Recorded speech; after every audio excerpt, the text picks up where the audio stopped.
Welcome to Pavitra's kitchen. So ಯಾರ್ಯಾರು subscribe ಮಾಡ್ಕೊಂಡಿಲ್ಲ ಈಗಲೇ ಹೋಗಿ ಸಬ್ಸ್ಕ್ರೈಬ್ ಮಾಡ್ಕೊಳ್ಳಿ, ಬೆಲ್ಲೈಕನ್ನ ಕ್ಲಿಕ್ ಮಾಡಿ. ನಾನು ಮಾಡುವಂಥ ಎಲ್ಲ ವೀಡಿಯೋಗಳು ನಿಮಗೆ ನೋಟಿಫಿಕೇಷನ್ ಆಗಿ ಬರುತ್ತೆ. ಸೊ ಇವತ್ತು ನಾವು ಯಾವ ಥರ ಸ್ವೀಟ್ ಅಂತ ಅಂದರೆ ಗುಲಾಬ್ ಜಾಮೂನ್ ತುಂಬ ಮೃದುವಾಗಿ ಸಾಫ್ಟಾಗಿ ಒಂಚೂರು ಗಂಟಿಲ್ದೇ ಇರೋ ಹಾಗೆ ಯಾವ ಥರ ಸಿಂಪಲ್ಲಾಗಿ ಮಾಡ್ಕೊಳ್ಳೋದು ಅಂತ ನಾನಿವತ್ತು ನಿಮಗೆ ತೋರಿಸ್ಕೊಡ್ತಾ ಇದ್ದೀನಿ.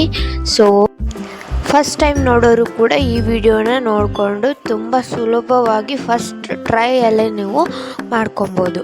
ಸೊ ನೋಡಿ, ನಾನು ಇವಾಗ MTR ಅವರ ಗುಲಾಬ್ ಜಾಮೂನ್ ಪ್ಯಾಕೆಟ್ನ ಎತ್ಕೊಂಡಿದ್ದೀನಿ. 2 ಗುಲಾಬ್ ಜಾಮೂನ್ ಪ್ಯಾಕೆಟ್ನ ಎತ್ಕೊಂಡಿದ್ದೀನಿ. ಅದನ್ನು ಯಾವ ರೀತಿ ಸಿಂಪಲ್ಲಾಗಿ ಮಾಡೋದು ಅಂತ ನಾನು ನಿಮ್ಗೆ ತೋರಿಸ್ಕೊಡ್ತೀನಿ. ನಾನು ಮಾಡುವಂಥ ಎಲ್ಲ ಸ್ಟೆಪ್ಸ್ನು ನೀವು ಕರೆಕ್ಟಾಗಿ ಫಾಲೋ ಮಾಡಿದರೆ ಕರೆಕ್ಟಾಗಿ ಮೃದುವಾಗಿ ತುಂಬಾ ಚೆನ್ನಾಗಿ ಬರುತ್ತೆ. ನಾನು ಇದಕ್ಕೆ ಹಾಲು ಹಾಕ್ತೀನಾ, ಇಲ್ಲ ಮೈದಾ ಹಿಟ್ಟು ಹಾಕ್ತೀನಾ, ಇಲ್ಲ ಏನಾದರೂ ಬೇರೆ ಇಂಗ್ರೀಡಿಯೆಂಟ್ಸ್ ಹಾಕಿ ಮಾಡ್ತೀನಾ, ಹೆಂಗೆ ಸಾಫ್ಟಾಗಿ ಮೃದುವಾಗಿ ಹೆಂಗೆ ಮಾಡೋದು, ಅದು ಸಿಂಪಲ್ಲಾಗಿ ಹೆಂಗೆ ಮಾಡೋದು ಅಂತ ನಾನು ನಿಮಗೆ ಕರೆಕ್ಟಾಗಿ ತೋರಿಸ್ಕೊಡ್ತೀನಿ. ಸೊ ನೀವು ವಿಡಿಯೋನ ಒಂಚೂರು ಸ್ಕಿಪ್ ಮಾಡಿದೆ ಫುಲ್ಲಾಗಿ ವಿಡಿಯೋನ ನೋಡಿ. ಅದರಲ್ಲೂ ನಾನು ಇವತ್ತು ಮಾಡ್ತಾ ಇರೋದು ಸಕ್ಕರೆ ಗುಲಾಬ್ ಜಾಮೂನ್ ಅಲ್ಲ, ಬೆಲ್ಲದ ಗುಲಾಬ್ ಜಾಮೂನ್. ಸೊ ಯಾಕೆ ನಾವು ಬೆಲ್ಲದ ಗುಲಾಬ್ ಜಾಮೂನ್ ಅಂತಂದರೆ, ಇವಾಗ ಡಯಟ್ ಮಾಡೋರು ಇರ್ತಾರೆ, ಇಲ್ಲ ಅಂತಂದರೆ ಶುಗರ್ ಇದ್ದೋರು ಇರ್ತಾರೆ, ಅವ್ರಿಗೆ ಸಕ್ಕರೆ ಆಗಲ್ಲ, ತಿನ್ನೋಕ್ಕಾಗಲ್ಲ. ಅದಕ್ಕೋಸ್ಕರ ನಾವು ಬೆಲ್ಲದ ಗುಲಾಬ್ ಜಾಮೂನ ಎಷ್ಟು ಈಸಿಯಾಗಿ ಮಾಡ್ಕೊಳ್ಳೋದು ಅಂತ ನಾನು ಇವತ್ತು ನಿಮಗೆ ತೋರಿಸ್ಕೊಡ್ತಾ ಇದ್ದೀನಿ. ಬನ್ನಿ ಸ್ಟಾರ್ಟ್ ಮಾಡೋಣ. ಫಸ್ಟು ನಾನು ಇಲ್ಲಿ ಈ ಹಿಟ್ಟನ್ನು ಒಂದು ಕಡೆ ಹಾಕಿದ್ದೀನಿ. ಅದಕ್ಕೆ ರುಚಿಗೆ ತಕ್ಕಷ್ಟು ಅಂದರೆ ಒಂಚೂರು ಅಂದರೆ ಒಂದು ಚಿಟಿಗೆ ಉಪ್ಪನ್ನು ನಾನು ಅದಕ್ಕೆ ಆ್ಯಡ್ ಮಾಡ್ತಾಯಿದ್ದೀನಿ. ಇವಾಗ ನಾವು ಕರೆಕ್ಟಾಗಿ ಅದನ್ನು ಚೆನ್ನಾಗಿ ಮಿಕ್ಸ್ ಮಾಡ್ಕೊಬೇಕಾಗತ್ತೆ. ಯಾಕಂತ ಅಂದರೆ ಇವಾಗ ಒಂದು ಕಡೆ ಉಪ್ಪು ಏನಾದರೂ ಆಗಿಬಿಟ್ರೆ ಅದು ಒಂದೇ ಸೈಡಲ್ಲಿ ಉಳಿದೋಗೋದ್ರಿಂದ ನಾವು ಎಲ್ಲ ಕಡೆ ಸ್ಪ್ರೆಡ್ ಮಾಡೋದ್ರಿಂದ ನಮಗೆ ಅದು ಎಲ್ಲ ಗುಲಾಬ್ ಜಾಮೂನುಗಳು ಸ್ವಲ್ಪ ರುಚಿ ಬರುತ್ತೆ. ಯಾಕೆ ಬೆಲ್ಲದ ಗುಲಾಬ್ ಜಾಮೂನ್ಗೆ ಇವಳು ಯಾಕೆ ಉಪ್ಪು ಹಾಕ್ತಾ ಇದ್ದಾಳೆ ಅಂತ ನೀವು ಅನ್ಕೋಬೋದು. ಬಟ್ ಯಾಕೆ ಉಪ್ಪು ಹಾಕ್ತೀನಿ ಅಂದರೆ, ಎಲ್ಲ ಏನೇ ಅಡುಗೆ ಮಾಡಿದ್ರು, ಏನೇ ಸ್ವೀಟ್ ಮಾಡಿದ್ರು ಸ್ವಲ್ಪ ಒಂದು ಚಿಟಿಕೆ ಉಪ್ಪು ಹಾಕಿದರೆ ಅದ್ರ ಟೇಸ್ಟೇ ಬೇರೆ ಲೆವೆಲ್, ಗೊತ್ತಾ? ಸೊ ಅದಕ್ಕೋಸ್ಕರ ಒಂದು ಚಿಟಿಕೆ ಉಪ್ಪನ್ನು ಅದಕ್ಕೆ ಆ್ಯಡ್ ಮಾಡಿ ಇವಾಗ ನೀಟಾಗಿ ಸ್ವಲ್ಪನೇ ನೀರು ಹಾಕ್ಕೊಂಡು ನೀಟಾಗಿ ನಾವು ನಾದ್ಕೋಬೇಕಾಗತ್ತೆ. ಯಾವ ಥರ ನಾದ್ಕೋಬೇಕಾಗತ್ತಂದರೆ ನೋಡಿ, ಈ ಥರ ನಾನು ಏನು ಕಲಿಸ್ತಾ ಇದ್ದೀನಿ ಹಿಟ್ಟನ್ನು ಆ ಥರ ಕೈಗೆ ಅಂಟ್ಕೊಳ್ಳುತ್ತೆ.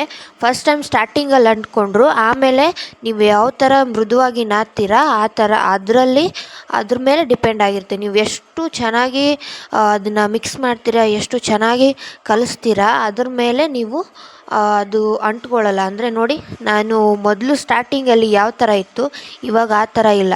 ಇವಾಗೆಲ್ಲ ತಾನಾಗೇ ಅದು ಮತ್ತೆ ಹಿಟ್ಟಿಗೆ ಅಂಟ್ಕೊಂಡಿದೆ. ನೋಡಿ ನಾನು ಎಷ್ಟು ಚೆನ್ನಾಗಿ ಕಲಿಸ್ತಾ ಇದ್ದೀನಿ. ಅದು ಯಾವ ರೀತಿ ಹದಕ್ಕೆ ಬರಬೇಕು ಅಂತಂದರೆ, ನಾವೇನು ಚಪಾತಿ ಹಿಟ್ಟನ್ನ ಕಲಿಸ್ತೀವಲ್ಲ, ಅದು ಸ್ವಲ್ಪ ಗಟ್ಟಿ ಬೇಡ, ಸ್ವಲ್ಪ ಮೃದುವಾಗಿ, ಅಂದರೆ ಸ್ವಲ್ಪ ಸಾಫ್ಟಾಗಿರಲಿ ಅಂತ. ನೋಡಿ, ಅದು ಕೈಗೆ ಅಂಟ್ಕೊಳ್ಳೋದಿಲ್ಲ. ಸೊ ಸ್ಟಾರ್ಟಿಂಗಲ್ಲಿ ಅಂಟ್ಕೊಂಡ್ರು ಆಮೇಲೆ ಚೆನ್ನಾಗಿ ಅದು ಹಿಡ್ಕೊಳ್ಳುತ್ತೆ. ನೋಡಿ ನಾನು ತೋರಿಸ್ತಾ ಇದ್ದೀನಲ್ಲ, ಆ ಥರ ನೀವು ನಾದ್ಕೋಬೇಕಾಗುತ್ತೆ. ಚಪಾತಿ ಹಿಟ್ಟಿಗಿಂತ ಸ್ವಲ್ಪ ಸಾಫ್ಟಾಗಿರಬೇಕು. ಇವಾಗ ಹಿಟ್ಟು ಕಲಸಿದಾದ್ಮೇಲೆ ಒಂದು ಪಾತ್ರೆಗೆ ನೋಡಿ, ನಾನು ಬೆಲ್ಲಗಳನ್ನು ಇಷ್ಟು ಚಿಕ್ಕದಾಗಿ ಅದನ್ನು ಮಾಡಿಕೊಂಡು ಪೀಸ್ ಮಾಡಿಕೊಂಡು ಇವಾಗ ನಾನೇನು ತೋರಿಸ್ತಾ ಇದ್ದೀನಿ ಅಷ್ಟೇ ಮಾಡಿಕೊಂಡು ಒಂದು ಇದಕ್ಕೆ ಹಾಕ್ಕೋಬೇಕಾಗುತ್ತೆ. ಇವಾಗ ದೊಡ್ಡದಾಗಿ ಹಾಕ್ಕೊಂಡ್ರೆ ನಾವು ಏನಾಗುತ್ತೆ ಅಂತಂದರೆ ಅದೆಲ್ಲ ಕರಗಬೇಕಾದ್ರೇ ಪಾಕ ಗಟ್ಟಿಯಾಗಿಬಿಡುತ್ತೆ. ಸೊ ಅದಕ್ಕಾಗಿ ನೀವು ಚಿಕ್ಕದಾಗಿ ಏನು ಕಟ್ ಮಾಡಿ ಹಾಕ್ಕೊತೀರಲ್ವ, ಆವಾಗ ಬೇಗ ಕರಗೋದ್ರಿಂದ ಅದರ ಅಳತೆ ಅದೆಲ್ಲ ನಮಗೆ ಗೊತ್ತಾಗುತ್ತೆ. ಆಮೇಲೆ ಈ ಗುಲಾಬ್ ಜಾಮೂನ್ಗೆ ನಿಮ್ಗೆ ಇಷ್ಟೇ ಹಾಕಬೇಕು ಅಷ್ಟೇ ಹಾಕಬೇಕು ಅಂತ ಏನಿಲ್ಲ. ಇವಾಗ ನಾನು 2 ಗುಲಾಬ್ ಜಾಮೂನ್ ಪ್ಯಾಕೆಟ್ಗೆ 1 kg 3/4 kg ಅಷ್ಟು ಬೆಲ್ಲನ ಇಲ್ಲಿ ಹಾಕಿದ್ದೀನಿ. ಸೊ ನಿಮಗೆ ಜಾಸ್ತಿನೂ ಸ್ವಲ್ಪ ಅದು ಪಾಕ ಎಲ್ಲ ಹೀರ್ಕೊಂಡಾದ್ಮೇಲೆ ಒಂದು ಸ್ವಲ್ಪ ಪಾಕ ಇನ್ನೂ ಸ್ವಲ್ಪ ಬೇಕು ಅಂದರೆ ಮತ್ತೆ ನೀವು ಮಾಡಿಕೊಂಡು ಹಾಕ್ಕೋಬೋದು. ನೋಡಿ, ನಾನು ಇವಾಗ ಬೆಲ್ಲ ಏನು ಹಾಕಿದ್ದೀನಿ ಅದ್ರ ಮೇಲೆ ಅದು ಎಷ್ಟು ಅದರ ಅಳತೆ ತಕ್ಕದಾಗೆ ನಾನು ಅದಕ್ಕೆ ನೀರು ಹಾಕ್ತಾಯಿದ್ದೀನಿ. ಅದು ನೆನಿಬೇಕಷ್ಟೆ, ಬೆಲ್ಲ ನೆನಿಬೇಕು. ಅಲ್ಲಿಗಂಟ ಮಾತ್ರ ನಾನು ನೀರನ್ನು ಹಾಕ್ತಾಯಿದ್ದೀನಿ. ಅಷ್ಟು ಸಾಕು. ಜಾಸ್ತಿ ನೀರು ಹಾಕ್ಬಿಟ್ರೆ ಜಾಸ್ತಿ ತೆಳ್ಳಗಾಗ್ಬಿಡುತ್ತೆ. ಇಲ್ಲ ಸ್ವಲ್ಪ ಕಡಿಮೆ ನೀರು ಹಾಕ್ಬಿಟ್ರೆ ತುಂಬ ಗಟ್ಟಿ ಆಗಿಬಿಡುತ್ತೆ, ಬೇಗ ಪಾಕ ಇದಾಗ್ಬಿಡುತ್ತೆ. ಸೊ ಅದಕ್ಕಾಗಿ ಅದು ನೆನೆಯೋ ತನಕ ಮಾತ್ರ ನಾವು ನೀರನ್ನು ಹಾಕಬೇಕಾಗುತ್ತೆ. ಆಮೇಲೆ ಸ್ಟವನ್ನು ಆನ್ ಮಾಡಬೇಕಾಗುತ್ತೆ. ಸ್ಟವನ್ನು ಆನ್ ಮಾಡಿದಾದಮೇಲೆ ಅದು ನೀಟಾಗಿ ಕುದಿಯೋಕ್ಕೆ ಸ್ಟಾರ್ಟ್ ಆಗುತ್ತೆ.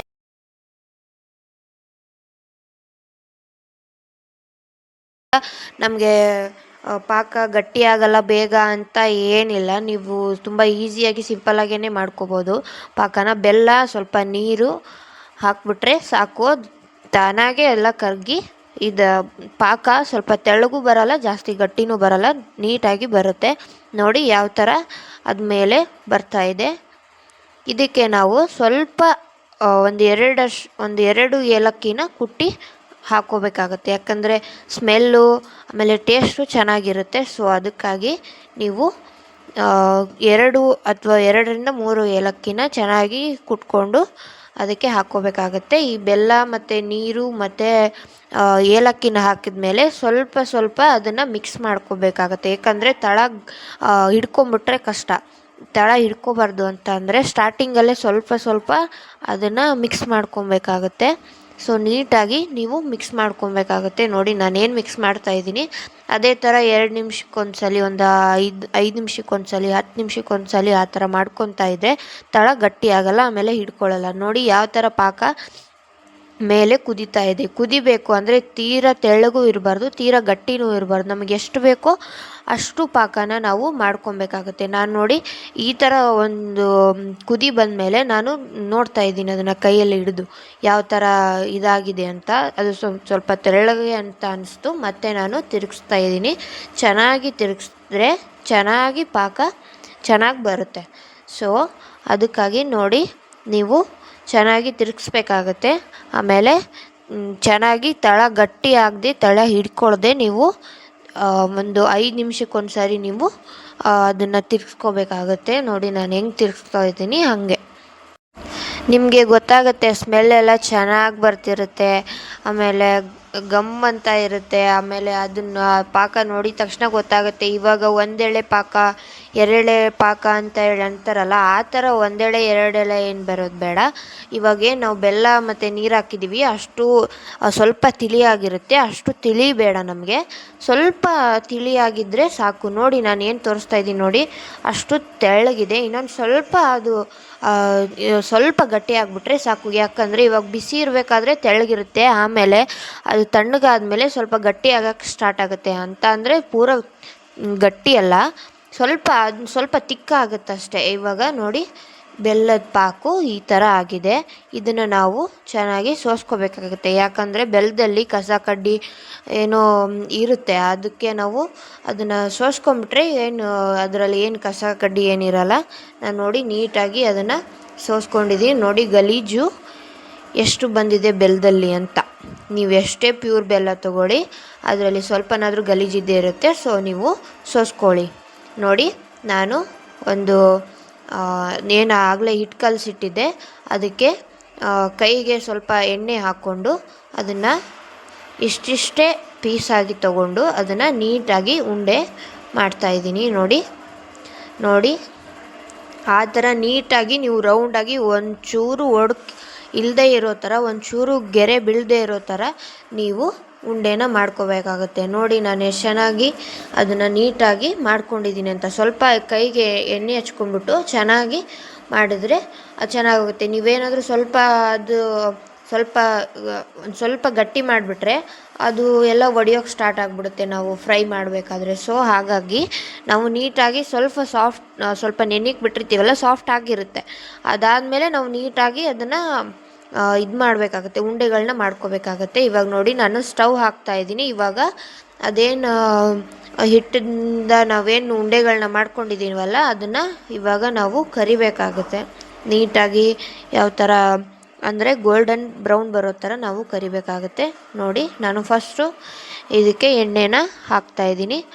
ಯಾವ ಥರ ಎಷ್ಟು ಎಣ್ಣೆ ಹಾಕಬೇಕು ಅಂತ ಅಂದರೆ ಪೂರ್ತಿ ಮುಳುಗಬಾರ್ದು, ಆಮೇಲೆ ಅರ್ಧನೂ ಇರಬಾರ್ದು. ಸ್ವಲ್ಪ ಅಂದರೆ ಅರ್ಧಕ್ಕಿಂತ ಸ್ವಲ್ಪ ಮೇಲೆ ಇದ್ದರೆ ಸಾಕು. ನಾವು ಆ ಕಡೆ ಈ ಕಡೆ ನಾವು ತಿರುಗಿಸಿ ಫ್ರೈ ಮಾಡೋದ್ರಿಂದ ಅದು ಚೆನ್ನಾಗೇ ಫ್ರೈ ಆಗುತ್ತೆ. ನೀವು ಫುಲ್ಲಾಗಿ ಎಣ್ಣೆ ಅದು ಮುಳುಗೋ ಥರ ಎಣ್ಣೆ ಹಾಕ್ಕೋಬೇಕು ಅನ್ನೋದು ಏನಿಲ್ಲ. ಲೋ ಫ್ಲೇಮಲ್ಲಿ ಇಟ್ಕೊಂಡು ಚೆನ್ನಾಗಿ ನಾವು ಮಿಕ್ಸ್ ಮಾಡ್ಕೊಬೇಕಾಗತ್ತೆ, ಫ್ರೈ ಮಾಡ್ಕೊಬೇಕಾಗತ್ತೆ. ಯಾಕಂತ ಅಂದರೆ ಇವಾಗ ಹೈ ಫ್ಲೇಮಲ್ಲಿ ನಾವು ಇಟ್ಕೊಂಡು ಫ್ರೈ ಮಾಡಿದರೆ ಏನಾಗುತ್ತೆ ಅಂದರೆ ಒಳಗಡೆ ಇರೋ ಹಿಟ್ಟು ಹಾಗೆ ಹಸಿಯಾಗಿ ಉಳಿದ್ಬಿಡುತ್ತೆ, ಮೇಲೆ ಮಾತ್ರ ಫ್ರೈ ಆಗಿಬಿಡುತ್ತೆ. ಸೊ ಹಾಗಾಗಿ ನಾವು ಲೋ ಫ್ಲೇಮಲ್ಲಿ ಏನು ಇಟ್ಕೊಂಡು ಫ್ರೈ ಮಾಡೋದ್ರಿಂದ ಒಳಗಡೆನೂ ಚೆನ್ನಾಗಿ ಬರುತ್ತೆ, ಆಮೇಲೆ ಹೊರಗಡೆನೂ ಕಲರ್ ಚೆನ್ನಾಗಿ ಬರುತ್ತೆ, ಆಮೇಲೆ ಚೆನ್ನಾಗಿ ಕ್ರಿಸ್ಪಿಯಾಗಿ ಕೂಡ ಚೆನ್ನಾಗಿ ನಿಮಗೆ ತಿನ್ನೋಕ್ಕೂ ಚೆನ್ನಾಗಿರುತ್ತೆ, ನಿಮಗೆ ಇದು ಮಾಡೋಕ್ಕೂ ಚೆನ್ನಾಗಿರುತ್ತೆ. ಸೊ ಹಾಗಾಗಿ ನಾವು ಲೋ ಫ್ಲೇಮಲ್ಲಿ ಗ್ಯಾಸ್ನ ಇಟ್ಕೊಂಡು ನಾವು ನೀಟಾಗಿ ಫ್ರೈನ ಮಾಡ್ಕೋಬೇಕಾಗತ್ತೆ. ನೋಡಿ ನಾನು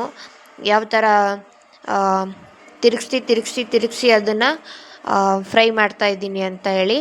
ನೀವು ಇದೇ ಥರ ಮಾಡ್ಕೊಬೇಕಾಗತ್ತೆ. ಯಾಕಂದರೆ ಇವಾಗ ಒಂದು ಕಡೆ ಬೇಯಿದ್ರೆ ಇನ್ನೊಂದು ಕಡೆ ಬೇಯಲ್ಲ ಅಂತ ಅಂದರೆ ಒಂದು ಕಡೆ ಕಲರ್ ಚೆನ್ನಾಗಿ ಬಂದಿರುತ್ತೆ, ಒಂದೊಂದು ಕಡೆ ಕಲರ್ ಚೆನ್ನಾಗಿ ಬಂದಿರಲ್ಲ. ಸೊ ಹಾಗಾಗಿ ನಾವು ನೀಟಾಗಿ ಅದನ್ನು ಫ್ರೈ ಮಾಡಿಕೊಂಡು ಲೋ ಫ್ಲೇಮಲ್ಲಿ ಇಟ್ಕೊಂಡು ಒಂದು ಪಾತ್ರೆಗೆ ಎತ್ತಿಟ್ಕೋಬೇಕಾಗತ್ತೆ. ಯಾಕಂದರೆ ನೀವು ಅದನ್ನು ಫ್ರೈ ಮಾಡಿದ ತಕ್ಷಣ ಅದರಲ್ಲಿ ಹಾಕ್ಬಿಟ್ರೆ ಅದರಲ್ಲಿ ಆಯಿಲ್ ಇರುತ್ತಲ್ವ, ಸೊ ಹಾಗಾಗಿ ಅದು ಪಾಕ ಹೀರ್ಕೊಳ್ಳೋಕ್ಕೆ ತುಂಬ ಕಷ್ಟ ಆಗುತ್ತೆ. ಸೊ ಹಾಗಾಗಿ ನಾವು ನೀಟಾಗಿ ಫ್ರೈ ಮಾಡಿಕೊಂಡು ಎಣ್ಣೆ ಎಲ್ಲ ಚೆನ್ನಾಗಿ ಡ್ರೈ ಮಾಡ್ಕೊಂಬಿಟ್ಟು ಇದೊಂದು ಪ್ಲೇಟ್ಗೆ ಹಾಕಿಟ್ಬಿಟ್ರೆ ಒಂದು 10 ನಿಮಿಷ ಅದನ್ನು ತಣ್ಣಗಾದ್ಮೇಲೆ ಅದಕ್ಕೆ ಶಿಫ್ಟ್ ಮಾಡೋದ್ರಿಂದ ನಾವು ಏನಾಗುತ್ತೆ ಚೆನ್ನಾಗಿ ಅಂದರೆ ಬೇಗ ನಿಮಗೆ ಗುಲಾಬ್ ಜಾಮೂನ್ ಎಲ್ಲ ಪಾಕದಲ್ಲಿ ಚೆನ್ನಾಗಿ ಅದು ನೆನ್ಕೊಳ್ಳುತ್ತೆ. ಇಲ್ಲ ಅಂತಂದರೆ ನೀವೇನಾದರೂ ಆಯಿಲ್ ಇಟ್ಟು ಹಾಗೆ ಹಾಕಿಬಿಟ್ರೆ ಅದೆಲ್ಲ ಒಡ್ಕೊಂಬಿಡುತ್ತೆ.